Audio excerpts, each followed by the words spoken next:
Let's podcast after dark. Staying up way past my bedtime, Joe, to bring the people the content. And how can we not? Because we're living in a whole new world, a world that we are not familiar with, a world in which, Joe, is bracket luck real for the Wolfpack? Bracket luck is real. What is I this? tried What telling is you. this? The first thing I thought of when Kentucky, first of all, I didn't even put two and two together watching Kentucky lose to Oakland.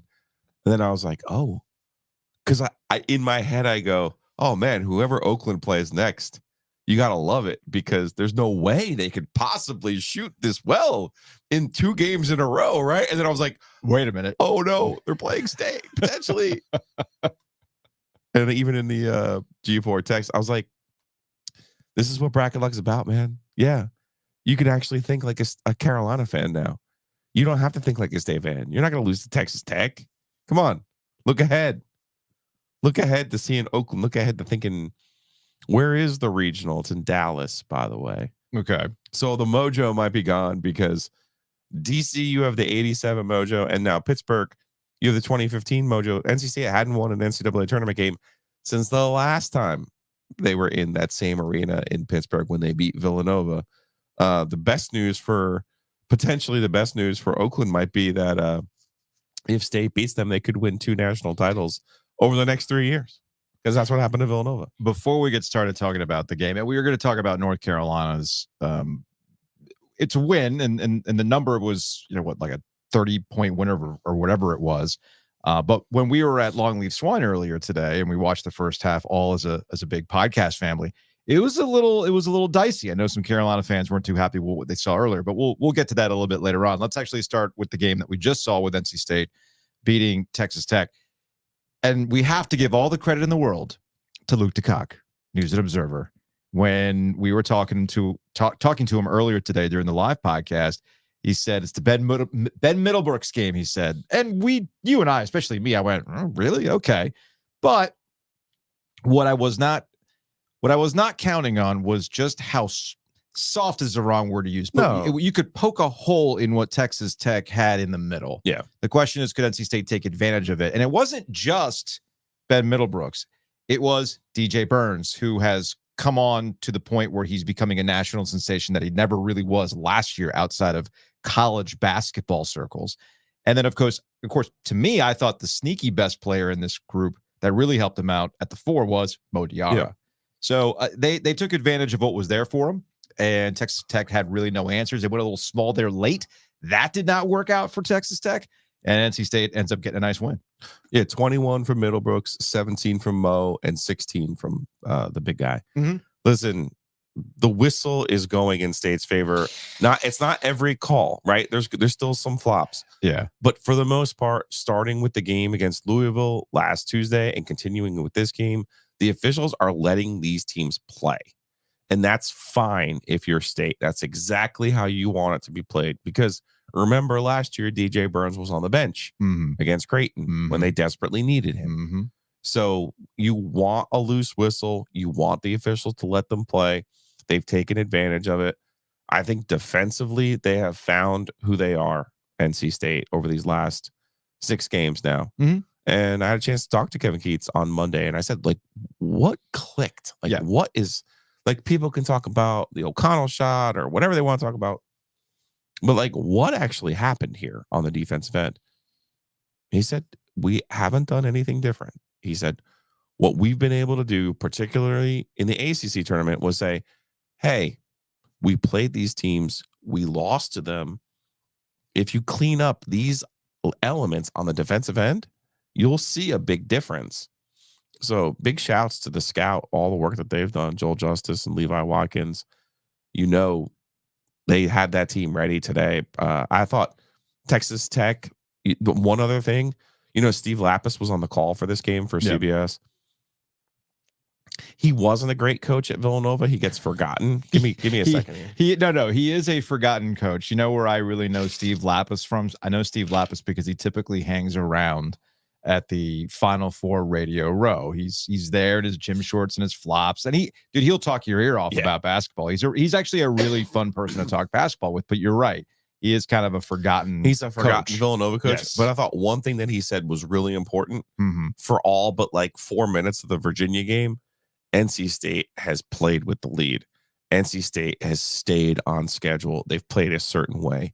In this game, they assert themselves at the end of the first half, Dean Smith style. They take a lead. They don't get derailed by the late three, a little bit of a fluky three by Texas Tech at the buzzer. They come out, they assert themselves to start the second half, and really just stayed on schedule. You don't want to put yourself in that situation that they were in at the end of Virginia, where you're like down 7 and you're like, okay, if we do this, if they miss this, if we bank in this miracle shot. They haven't put themselves into that situation, which really makes what they've done even more impressive, because for the most part, they've just outplayed teams. Yeah, they have outplayed teams. And defensively, this gets back to the Carolina game in the championship, right? They straight up beat Carolina. They played good defense. They made Carolina a team that you and I have talked about a lot, in that if it just becomes about RJ Davis and Armando Bacot, if Cormac Ryan's not getting heated up, if Harrison Ingram can't be his bouncy, energetic, difference-making self, well, then you can see some of the limitations with North Carolina.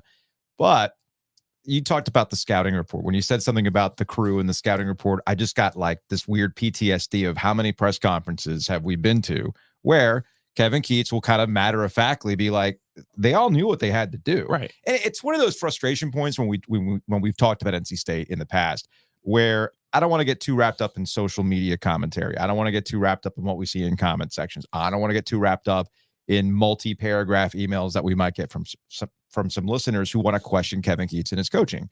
Part of the job of coaching is to prepare your guys. Whatever it was that they were trying to prepare them with defensively, they just were not executing at times. Especially that last month of the season. That last month of the season, as you saw in the Syracuse game, which we talked about a lot. Again, matter-of-factly, Kevin Keatts was just like, yeah, they knew. It's not like we didn't tell them what to do. At some point, you do have to put it on the players to go out there and execute the game plan that you have, right? I mean, we laud Roy Williams so much because he didn't call timeouts and everything else. Well, why didn't he call timeouts? Well, because that's the stuff they practice. That's the stuff they prepared for. You should be able to go out and execute those things after we worked at it all week. All this long-winded thing to say, at some point it had to click for the Wolfpack. At some point it had to click. DC. And it finally did in DC. And it gets back to a larger conversation about how all these teams being put together in this new era of transfer portals mixing in with freshmen. Sometimes it takes a while for you to click. Sometimes it fizzles out like it did for Kentucky earlier today against Oakland, which, oh boy, we'll get to that in a second.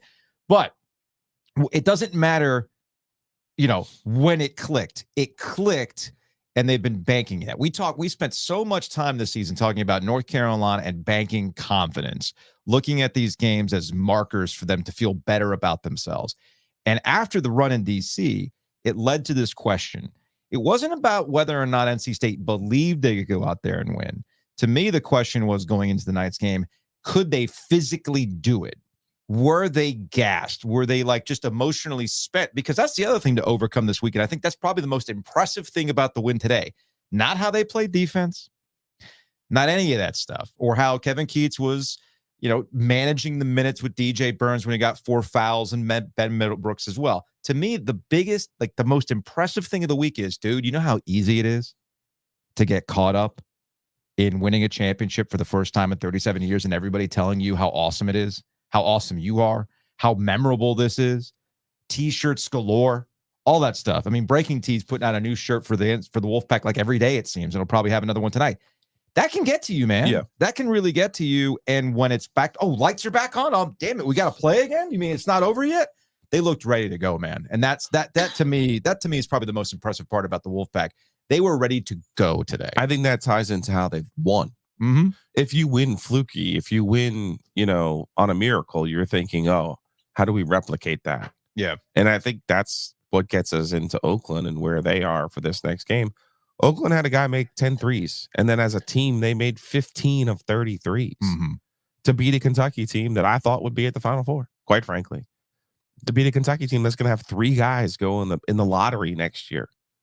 To beat a Kentucky team that we found out this week, Robert Dillingham, their 5-star freshman, makes as much as in NIL as NC State's entire roster. Yeah.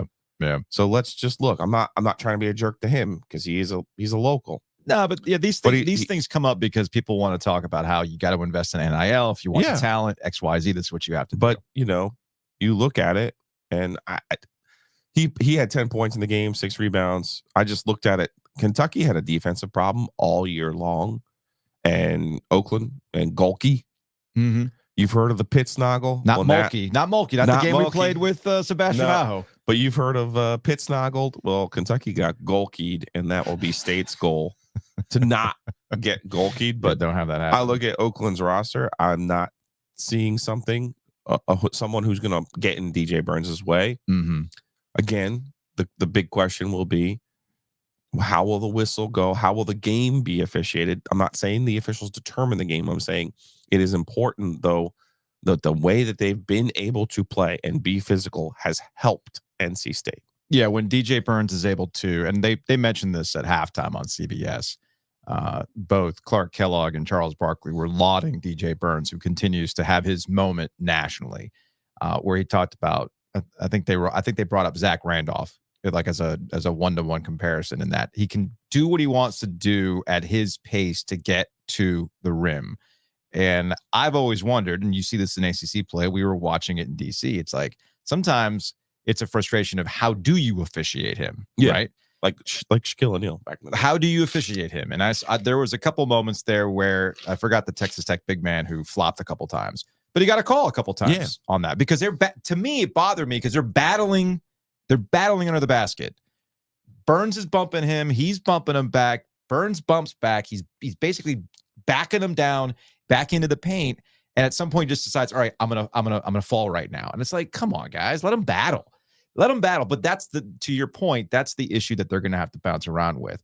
To the YouTube comments from BK Ron, 6-0 since betting was made legal. Not only is NC State 6-0 since betting was made legal, Joe, you actually put money on the Wolfpack? I did. Look at you. Because Chung, my man Chung, has been known to have an emotional hedge or two. Yeah. He's up there. I texted him. I said, that this thing's over, right? Like, he's like, yeah. He's like, it's safe now. I don't have to hedge anymore. And I go, all right, let's do this. Man. All right. It was plus 150 on the money line. Was it? I mean, I was quick live betting issue. Yeah. Where you're a little delayed. I almost was able to get North Carolina like over 85.5 or something like that. What'd they win by today? What was the final score? I don't have it in front of me, but regardless, it was something where I knew with like 6 minutes to go, oh, they're going to go over that. It was like plus 135. Okay. Like, please give me a bunch of money on that. See what you've done. It moved on you. But you see what you got mad because the odds moved on you. So the minute I was about to click on it, it went from like plus 135 to minus 120. I'm like, no. Okay, now listen. This is actually a good point. No. They scored 90 points, so they win 90-62. Okay. But here's this. I'm trying to give you some serious gambling advice. Okay. Being right is what matters. Yeah. Okay. The juice doesn't matter to a point. To being right, though. You don't. I'll go up to minus 160. Yeah. And I'm okay with it. Okay. But once you start getting above that, now you're losing, depending on how much you're risking. Enough. But if you are right, you still win the bet. Okay. So minus 120 is not a bad number, not a bad juice. All right. From Slick Pack, didn't someone call it earlier today that this was going to be the Ben Middlebrooks game? Yes, Luke. That was Luke. Was the one who did that. We also had. Look, I do think that there is. I'm trying to. There was a comment in here from YouTube that I thought actually was a good point in regards to Mo Diarra, right? Like, Jacob, DJ Burns is America's dude. Yes. I was listening to Bomani Jones earlier in this week, who never really watches college basketball because he doesn't really have a need to watch college basketball, but he did watch a little bit of the State Carolina game because, as he put it, man, I would have loved to have been back doing radio in Raleigh after NC State wins a championship. And he's like, and NC State has something that America loves, a chubby baller. And it's been good to see. Again, this is what happened. This is what getting to the NCAA tournament means for a lot of guys. When you don't make the NCAA tournament, well, you don't necessarily get this kind of stuff. When you make the NCAA tournament and you play the way that he's played, you end up getting these kind of moments. So it's been cool to see that. But there was a comment in there about how Mo Diarra, with the clicking part of it, And you saw flashes of it earlier in the season, but in terms of NC State clicking, Mo Diarra, to me, has been a key factor because not only can he give you some moves inside, he will hit a critical three from time to time. Yeah, which is fun to watch. Yeah. Man, the comments are just going nuts today. What's up with this? Anyway, this is it's our new live product, sir. Can I introduce you to the OG Live? Yes, it's all about the OG Live. Do you think Burns' post moves should be called fouls at times? The commenter sure seemed to believe it. No, there are times where I don't think they should be called fouls. The second one that I saw with here's the thing. At the tournament, and Scott Wood and I talked about this on the Law of the Wolf podcast. When you use a second hand as a defender, which you're not supposed to be able to do. Sure. You're trying to body him, but it also opens him up to be able to spin to the basket. I thought Texas Tech did an actual better job on Burns preventing that spin. And there was one time where they legitimately called a charge on him because he did the shoulder. But what he was anticipating, it's almost like Newton's law, right? You're in motion and stays in motion. He has been getting that resistance each time. So if somebody's not there, he can kind of run you over a little bit with that spin. So it'll be interesting to see what Oakland does with that. I gotta believe some of these teams got to start doubling. Like, I mean, I'm not trying to denigrate NC State shooting because Casey shot better, O'Connell shot better in the tournament. DJ, obviously, you're not going to slack off of him, but you got to double him. Like, it's weird to me that these teams don't double him. From Bubba Warbucks, is Gilio not getting a haircut until they win it all? Is that what this is? Is that what your hair is all about? Nope. No, it's just longer. You've just been lazy? No, I haven't been lazy. It's just... It's a good length. Come on. Is it though? Wow. It's been longer. What? It's been longer. Maybe I'm just jealous because I can't grow my hair out like that anymore. That actually might be what it is. I just can't grow my hair out, man. It is what it is. As somebody put in the YouTube comments related to the ACC versus the Big 12, ACC is now 10-3 against the mighty Big 12 in critical games. If you go back to the regular season, I kind of hate it when people do this the other way too. You're not. Pointing out the record is not a bad thing. Oh no, I'm going to do it. I'm going to be that guy. No, go ahead. No, what I'm talking about is like now that we're all gambling. Oh, sure. To think, and I think the guy just said it there at the end. I'm sorry, I apologize. I don't know who the commentator was working with Lapis, but he was like, "Oh, the 10th seed in the ACC tournament, just advanced to the second round of the NCAA tournament." And I'm like, right. This is not some testament of the ACC strength. Rather, it's my larger point about how all of these teams are very, very similar. Yeah. And when you can have confidence and play at a level where you're concentrating on the defensive scouting report, you're going to win. From Lars, Otani missed out on the Wolfpack. Yeah, man. Good point. Probably his guy could have won. Sure? I mean, I don't know. I mean, I think his guy could have won that $4.5 million back if you put some odds down on the NC State to go far in the NCAA tournament. I'm just saying, pretty easy. Just saying. Here's about the records and things like that. Because I didn't mean the records. I meant like when you go into a game and you think, well, Texas Tech was 4th best in the Big 12 and NC State was 10th best in the ACC. Yeah, that means the Big 12 was superior to the ACC. That means Texas Tech is automatically going to win this game, and it's like, no, that's not how it works. So a couple of things.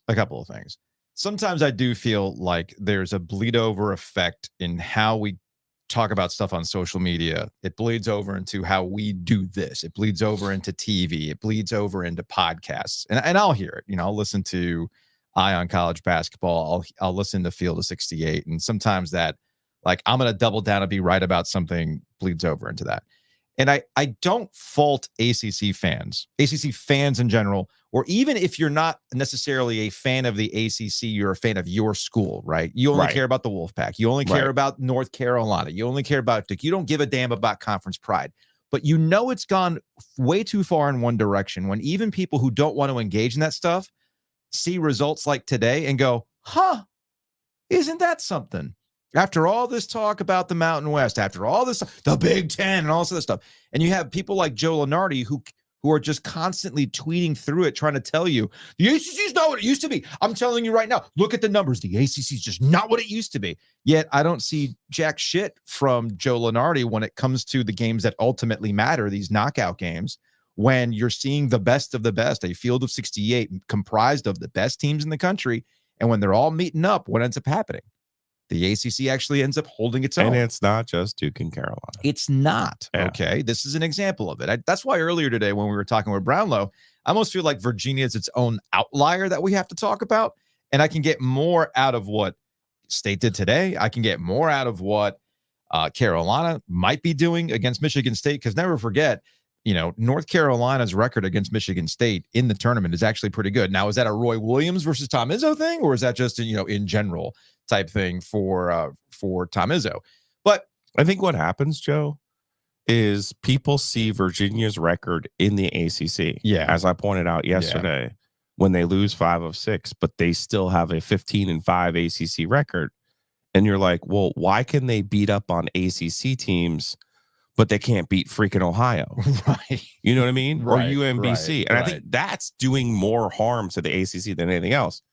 When the truth of the matter is, it's not unlike Wisconsin basketball. It's not unlike Purdue basketball, where these schools have success against the teams, I know, shocking, that they play regularly. Mm-hmm. And styles make fights. Yes, they do. So I think what the ACC has done a really good job of is when a Miami gets into this tournament, when we see a Notre Dame in years past, even a Syracuse, they can go on runs because now all of a sudden you're playing teams who aren't used to what you do. I also love the NCAA tournament because it does clear out the bullshit. All right. Earlier this week, or during the ACC, all the conference tournaments, Greg Sankey, SEC commissioner, did an interview, and he told Pete Thamel, we have to revisit the NCAA tournament. We have to look into how to make this better, how to make it more equitable. Because look, there's a lot of Power 5 teams that don't make the NCAA tournament that they can go on runs. Look at Syracuse. They were in a lot. Why are they going into Dayton? Look at these Dayton teams that come out of this. And he basically floated the idea of, why are these mid-major conferences getting these automatic qualifiers when they could be going to quality, competitive Power 5 teams? Who beat Kentucky today? Oakland. How did Oakland get into the NCAA tournament? They won their conference. Duquesne. Yeah. Duquesne. How'd they get it? How did Duquesne get into the NCAA tournament? Actually, a surprise A-10 winner. What'd they do today? Another one. Here's Greg Sankey. We are giving away highly competitive opportunities for automatic qualifiers. He's in the corner with his drink, not having a good time, while everybody else is partying and enjoying the NCAA tournament. Oakland beating Kentucky is the reason why people love this freaking thing. Okay. Yes. That's why they love it. They love the upsets. They love the drama. They love seeing teams they've never freaking heard of before. And great stories like the Oakland coach who's been there for 40 freaking years. And my personal favorite, I don't have it up on the YouTube right now, but people are pulling up the ugly Christmas sweaters he would wear.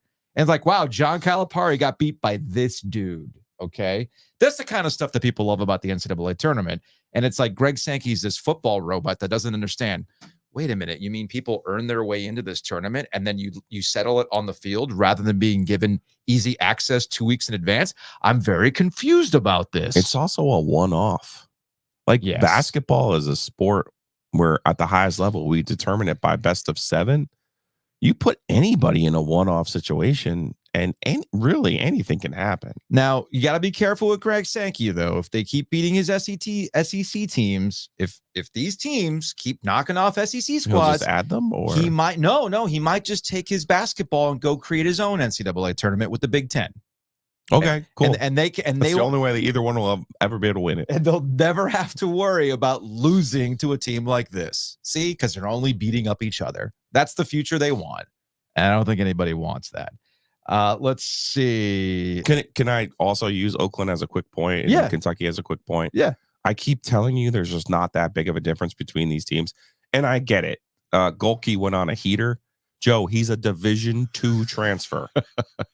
I'm being like, no, I know. Kentucky has 3 lottery picks, and they lost to a guy who caught a heater from the 3-point line.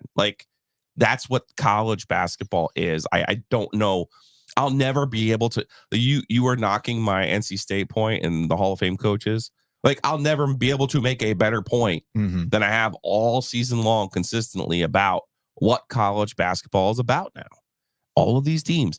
A dude just came out of D2 and and hit 10 effing threes and sent you home with your $4 million payroll and your 3 lottery picks and your Hall of Fame coach.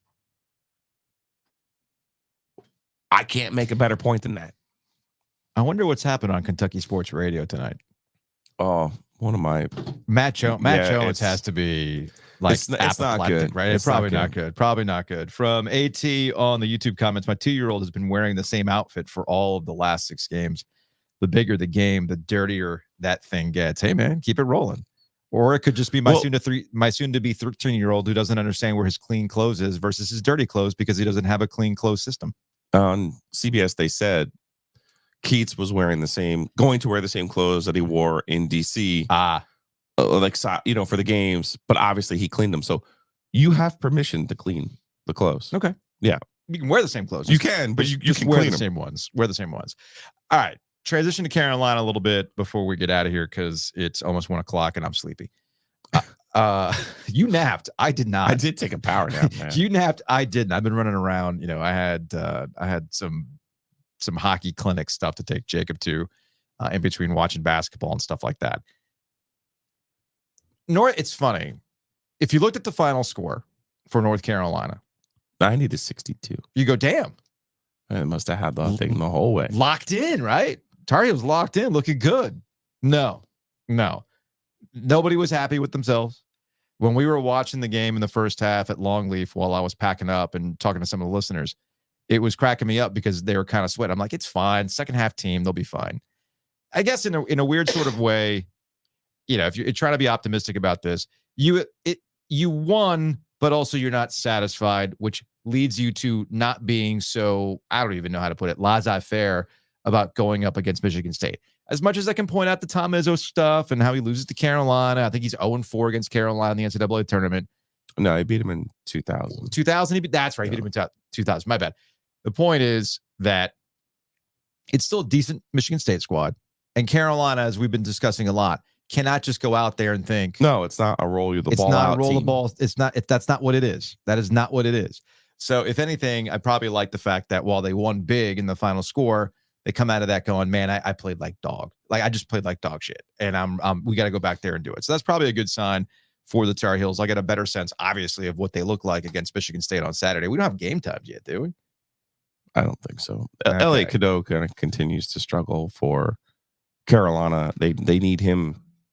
Yeah, they need him back engaged. in a little bit of an aggressive mode. Yeah. And that starts for them. Even though I love their draw, I continue to love their draw. I had people today at the live show over at the Longleaf Swan, and big shouts to Adam over at the Longleaf Swan. Big shouts to Jared at Two Roosters. The big hit was the ice cream. Yeah, the wolf tracks, man. Yeah, good stuff. And then Adam, of course, from Breeze Through, coming through with not only the tickets to the Carolina Hurricanes game on Sunday, but also the cord. Someone came up to me like, "Are you?" I think it was Jess. She was like, "Are you jinxing? Are you trying to jinx Carolina with your pick?" I'm like, "No, I have tweeted this, people. Yeah, I have the ticket. I've shown you the ticket. I had a guy.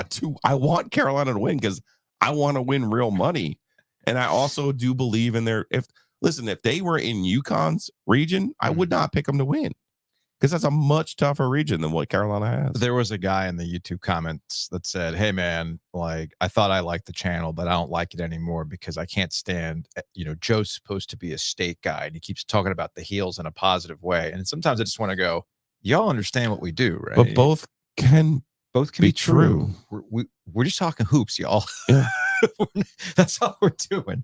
Real quick about those Tuffy tracks. Right? Because I just want to remind people at Two Roosters, if you want to celebrate tomorrow, it's Friday. Yes. I think it's gonna be a little rainy tomorrow. You want to get out of the house, enjoy it, go to Two Roosters.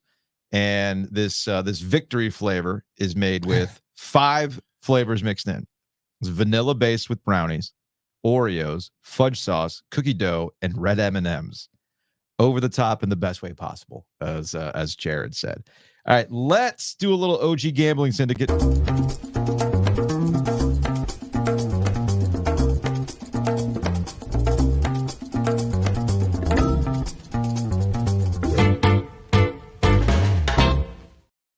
I've mentioned this before, but DraftKings is deep in the features. Okay. Yes, there's bracket pools. Yes, you can do simple covers, money lines, but you can get really into the live betting and understand you can go for the next shot. You can go for the next kind of shot. You can go Next with basket.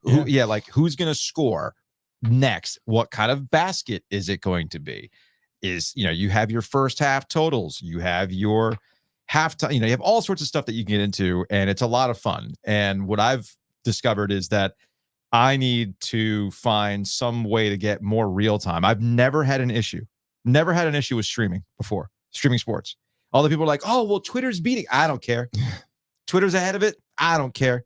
I'm not really worried about it. You know why? Because at least it allows me to see what happens. Like, oh, did something big happen? I can watch it in real time and kind of help me understand it. But man, when I'm about to click on something because I think there's going to be a 3, but then it's off the table because it already happened, ahead of time. I'm like, darn it. Am I getting cable again? I just might. I'm a big fan of stat broadcast.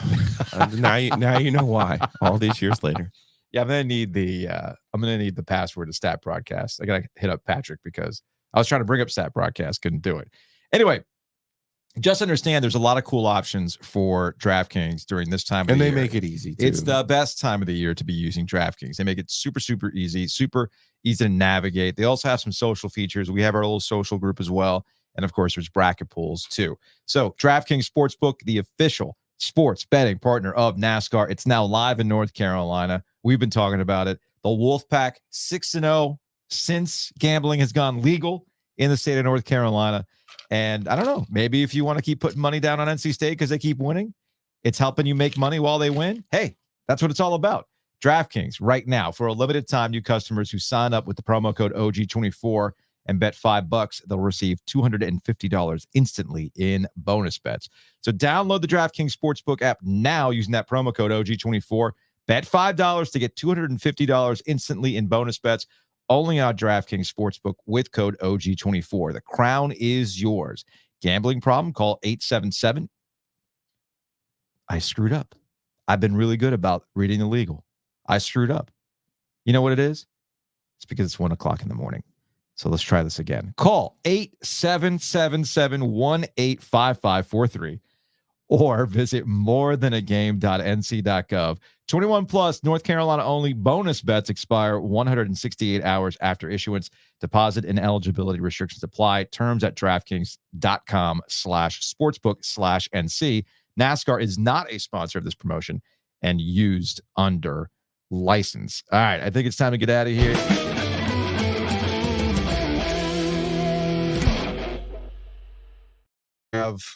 We do have some comments here. This is from Kelly. Loved Joe Lenardi's rant the other day. Felt like truth bombs, which needs to come back. I don't know, man, because I don't know if my voice can put. I'm just not as young as I used to, man. Yeah, it's just not as young as I used to. See, Mike gets it. Talking positive about one thing doesn't instantly mean negativity about the other. Right. And I do think that sometimes, and this time of the year, I get it. This time of the year, things are running hot. You're super, super into your team, and the rivalries are what make this area unique, right? I'm all about it. But sometimes I think people tend to forget, like, hey, man, we talk about these teams as objectively as possible. From Wags, any coincidence that my outdoor cat just started clawing at the window once I turned you guys on? I mean, I'm a cat person. Is it a lap cat? Maybe that's what it is. Cats recognize cats, man. Hey, Joe, how are you? Tell Lila and Pearl I said hello. Okay, we will. All right, you want to get out of here? I'm ready. We'll be back Saturday. Are we? Okay. Well, where are you going to be? Well, I'm going to be headed to Bryson City on Sunday. Oh, that's right. No, but I'm here. I'm here Saturday. You're not even here next week. I'm going to be here for a couple days next week. That's what I get for not having meetings. It's your call. You're the one who doesn't want to have meetings.